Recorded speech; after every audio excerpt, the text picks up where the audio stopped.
Welcome to video number 7. This is QuickText in Quickshow XL. How can you create custom text quickly and easily and get your laser to shoot it out either on the fly or in advance of a big event, something like that? I'm going to show you. Right now behind me, the laser is projecting Quickshow XL. I made that very, very quickly, and now it's a queue right here in our workspace. I'm going to show you exactly how I did that. If I go to the, I'm actually going to go ahead and turn this off. I'm going to go to the QuickText tab down here in the bottom, and you'll see that I've literally just typed Quickshow XL into this box. I click Show It Now, and the laser spits it out. Very, very straightforward. I could pick something else. Actually, the gentleman behind the camera is a wonderful chap. His name is Jeffrey.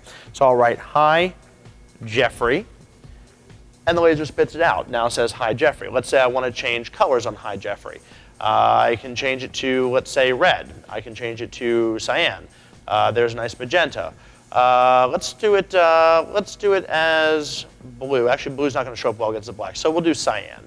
And then I will take it. I like what I see. I'm just going to drag it up here, and now it's a queue for forever, and I can use it as much as I want, save the workspace, and it's there.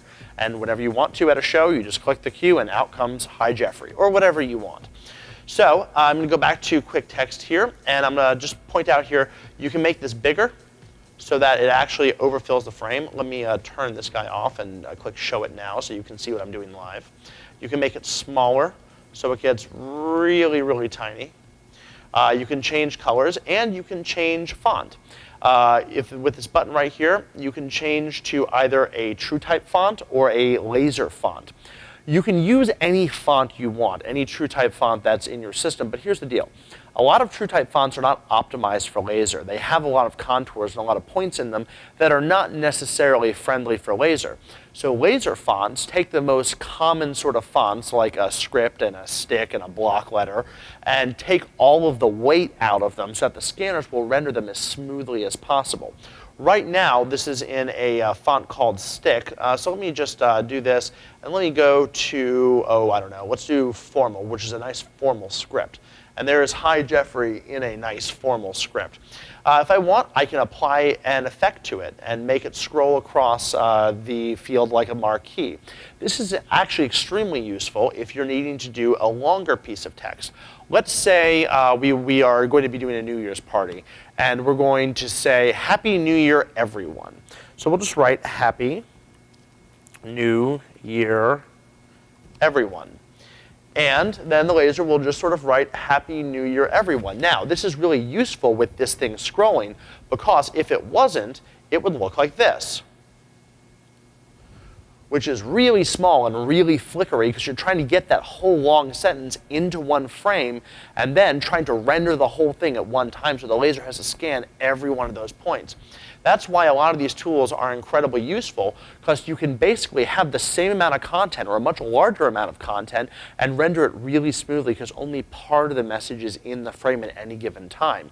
That allows the laser to work less hard, gives you a much nicer content, and gives you a nice scrolling marquee effect, or in this case, a three-dimensional sort of wrap around a sphere. And then, once again, when you get something that you're happy with, you can grab it, drag it, drop it into the workspace, and then you have it pretty much for forever.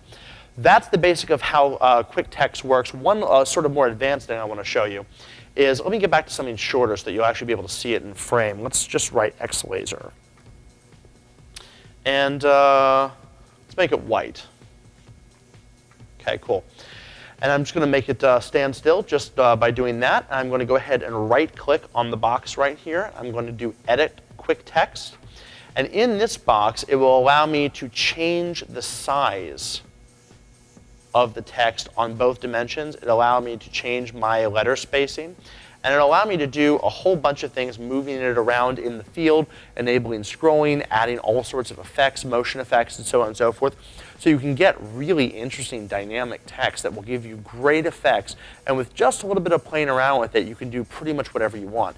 There are several ways to get into this screen, and depending upon which way you choose, especially when we get to the video that talks about adding effects, you'll see there's almost nothing you can't do with Quickshow XL and text effects. Use this for your events, for your clients. They'll be thrilled. They'll see their name up there on a wall in light at trade shows. It's great. Quickshow XL, QuickText, super easy. Stay tuned for the rest of the videos in our series.